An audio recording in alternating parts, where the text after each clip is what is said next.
ఇప్పుడు మనం control centre గురించి మాట్లాడుకుందాం. సో, ఈ యొక్క కంట్రోల్ సెంటర్ అనేది ఇక్కడ మన యొక్క డేట్ ఉంటుంది కదా! డేట్‌కి ఎడమ వైపున ఇక్కడ ఉంటుందనమాట.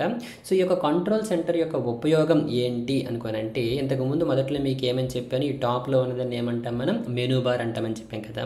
సో, ఈ యొక్క మెనూ బార్‌లో రైట్ సైడ్ అంటే కుడివైపున మనకి ఏముంటాయి, ఈ విధంగా ఐకాన్స్ అనేవి ఉంటాయన్నమాట. ఇప్పుడు నేను దీన్ని రికార్డింగ్ చేస్తున్నాను కాబట్టి రికార్డింగ్ ఐకాన్, అలానే ఇది బ్యాటరీ, అదేవిధంగా వైఫైకి సంబంధించి ఇవన్నీ ఉన్నాయి కదా! ఇక్కడ మనం అన్నీ పెట్టలేం అంతే కదా! సో, వాటిని కంట్రోల్ చేయడానికి కోసం మనకు ఒక సెంటర్‌ని ప్రొవైడ్ చేశారనమాట. దాన్ని ఏమంటాం అనుకోండి కంట్రోల్ సెంటర్ అంటామనమాట. అంటే ఇప్పుడు మనకి మొబైల్‌లో ఏ విధంగా పైనుండి స్వైప్ చేస్తే కొన్ని కంట్రోల్స్ వస్తాయో అలానే ఇక్కడ కూడా అనమాట. సో, ఇక్కడ మనకి ఏంటి అనుకోనంటే డిఫాల్ట్‌గా మనం రెగ్యులర్‌గా ఉపయోగించేవి వైఫై, బ్లూటూత్, ఎయిర్ డ్రాప్ ఇవన్నీ మనం రెగ్యులర్‌గా ఉపయోగిస్తుంటాం కదా! సో, కాబట్టి వాటిని అన్నింటిని ఇక్కడ మనకి ప్రొవైడ్ చేస్తారనమాట. ఓకే. సో, ఇప్పుడు ఈ యొక్క రైట్ యారో ఉంది కదా! దీని మీద క్లిక్ చేస్తే ఇంకొంచెం ఎక్కువ ఇన్ఫర్మేషన్ అనేది వస్తుంది అనమాట. ఇప్పుడు బ్యాక్‌కి వెళ్ళాలనుకోండి మళ్ళీ దీని మీద ఇలా ప్రెస్ చేసేయండి, బ్యాక్ వచ్చేస్తామన్నమాట. సరేనా? సో, అలానే మీరు ఇక్కడ చూసుకుంటే మన యొక్క బ్రైట్నెస్ని పెంచుకోవచ్చు, తగ్గించుకోవచ్చు. అలానే మీరు ఏదైనా సాంగ్ కానీ వీడియో కానీ వింటున్నారనుకోండి సౌండ్ని తగ్గించుకోవచ్చు, పెంచుకోవచ్చు, అవన్నీ మీరు చేసుకోవచ్చు అనమాట. ఓకేనా? సో, ఇక్కడ ఏంటి అనుకోనంటే ఒకవేళ ఇప్పుడు చూడండి ఈ యొక్క బ్లూటూత్ ఐకాన్ మీకు ఈ యొక్క మెనూ బార్‌లో కావాలనుకోండి సింపుల్‌గా దీన్ని ఈ విధంగా డ్రాగ్ చేసి ఇక్కడ ఇలా పెట్టేసుకోవచ్చు అనమాట. సో, ఈ విధంగా మనం కామన్‌గా ఉపయోగించేటువంటి ఐకాన్స్ ఇక్కడ ఉంటాయి. అవి కావాలి అంటే మనం అక్కడికి మార్చుకోవచ్చు అనమాట. ఓకేనా? సో, ఇక్కడ మీరు చూసుకుంటే సో, ఈ యొక్క బ్లూటూత్ అనేది ఆఫ్ చేశాను అనుకోండి, ఇక్కడ మీకు ఆఫ్ అని కనిపించింది, ఆన్ చేస్తే మళ్ళీ ఇక్కడ ఆన్ అవుతుందన్నమాట. సరేనా? సో, వీటితో పాటు ఇక్కడ మీరు చూసుకుంటే ఫోకస్ గురించి ఇంతకుముందు మనం ఆల్రెడీ మాట్లాడాం, నోటిఫికేషన్ సెంటర్ గురించి మాట్లాడుకున్నప్పుడు. అండ్ దాని కింద స్టేజ్ మేనేజర్ అనేది ఒకటి ఉంటుందన్నమాట. అది చాలా యూస్ఫుల్ అనమాట. ఓకే. సో, ఈ యొక్క స్టేజ్ మేనేజర్ గురించి ఇప్పుడు మనం డిస్కస్ చేద్దాం. ఇప్పుడు నేను స్టేజ్ మేనేజర్ మీద క్లిక్ చేశాను. సో, క్లిక్ చేసిన తర్వాత ఇక్కడ మీకు చెప్తుంది అనమాట. చూడండి. సో, ఈ విధంగా కనిపిస్తుంది అనమాట. With stage manager you can create your ideal work space and multi task with ease అనమాట. So, research app windows multiple ఇవన్నీ చేయొచ్చు అనమాట. సరేనా? ఇప్పుడు మీరు ఏం చేస్తారు అనుకుంటే సింపుల్గా టర్న్ ఆన్ స్టేజ్ మేనేజర్ అయితే క్లిక్ చేయండి. సో, దాని మీద క్లిక్ చేసిన తరువాత మీకు ఏం కనిపించకపోవచ్చు. నిజానికి మీరు ఏం చేయాలనుకోనంటే ఈ యొక్క పాయింటర్ లేదా ఈ యొక్క కర్సర్ ఏదైతే ఉందో దీన్ని ఎడం వైపు పట్టుకొని వెళ్ళండి అనమాట. ఓకే. సో, ఎడం వైపు పట్టుకొని వెళ్తే ఇక్కడ మీకు ఇవి కనిపిస్తాయి అనమాట. మీకు ఇప్పుడు కనిపించలేదు ఎందుకోసం అనుకోనంటే ఇది ఎలా ఉండాలనుకోనంటే ఫర్ ఎగ్జాంపుల్ ఇప్పుడు నేను క్రోమ్ అప్లికేషన్ ఓపెన్ చేశాను. సో, ఓపెన్ చేసిన తర్వాత ఇంకొక విండో ఫర్ ఎగ్జాంపుల్ ఓపెన్లో ఉందనుకుందాం. ఓకే.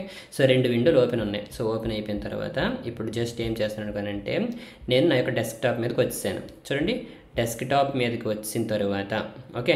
సో, యాక్చువల్గా ఇక్కడ నేను క్లిక్ చేస్తే ఏం జరిగింది అనుకోనంటే ఒక నోట్స్ అప్లికేషన్ నాకు ఓపెన్ అయిపోతుంది అనమాట. ఓకే. సో, ఈ యొక్క నోట్స్ అప్లికేషన్ ఇంతకుముందు స్టేజ్ మేనేజర్ లేనప్పుడు ఏం జరిగేది అనుకోనంటే దాన్ని మినిమైజ్ చేస్తే కిందకు వచ్చేది. కానీ ఇప్పుడు చూడండి ఇది సైడ్లోకి వెళ్ళిపోతుంది అనమాట. ఈ విధంగా ఓపెన్ చేసుకోవచ్చు. మీకు కొంచెం కన్ఫ్యూజన్గా ఉండొచ్చు, ఏమీ లేదు, simple.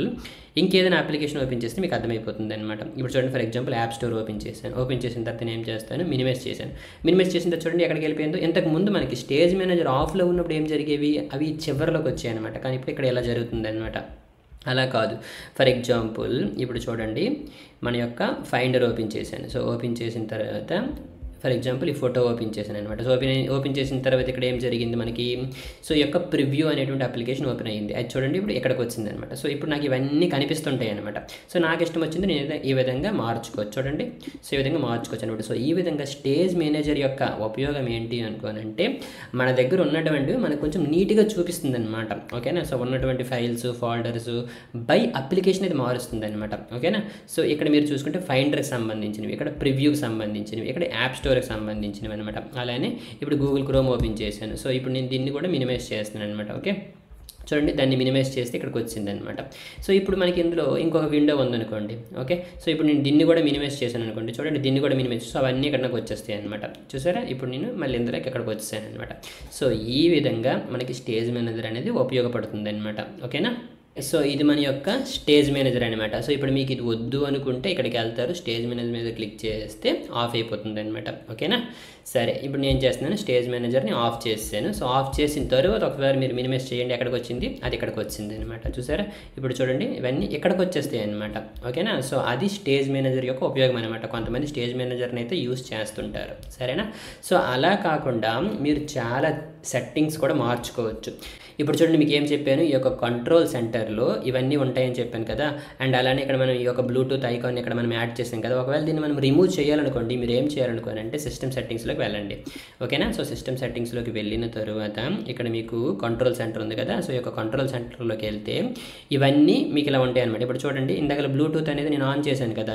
Show in menu bar ఇక్కడ నాకు అందుకే కనిపించింది అనమాట. మీకు వద్దు అనుకోండి, don't show in menu bar కొట్టారనుకోండి అది పోతుంది అనమాట.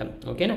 అలానే ఇక్కడ మీరు చూసుకుంటే ఇక్కడ చూడండి, స్టేజ్ మేనేజర్ అనేది నాకు ఇక్కడ కనిపించట్లేదు. మీకు ఒకవేళ కనిపించాలనుకోండి, షో ఇన్ మెనూ బార్ కొట్టారనుకోండి, ఇది కూడా నాకు ఇక్కడ వచ్చింది అనమాట. సో ఈ విధంగా చేసేస్తే మనకి ఇష్టం వచ్చినా మనం పెట్టుకోవచ్చు అనమాట. ఓకేనా.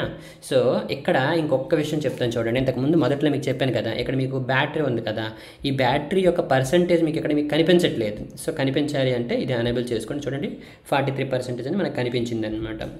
అలానే ఇక్కడ మీరు చూసుకుంటే ఇక్కడ కంట్రోల్ సెంటర్ ఉంది కదా, ఈ యొక్క కంట్రోల్ సెంటర్లో కూడా మీకు బ్యాటరీ కనిపించాలి అనుకోండి, ఇది ఆన్ చేసామనుకోండి, ఇక్కడ మీరు చూడండి ఇక్కడ మీకు కనిపిస్తుంది అనమాట. ఓకేనా. చాలా రకాల సెట్టింగ్స్ ఉంటాయి, జస్ట్ మీరు వాటిని ఒకసారి చెక్ చేయడమే అనమాట. ఓకే. సో ఇది మొత్తం కూడా ఈ యొక్క కంట్రోల్ సెంటర్ గురించి. ఇప్పుడు మనం ఈ యొక్క స్పాట్ లైట్, ఈ యొక్క భూతద్దం ఉంది కదా, దీన్ని మనం స్పాట్ లైట్ అంటాం అనమాట. దీని గురించి డిస్కస్ చేసుకుందాం.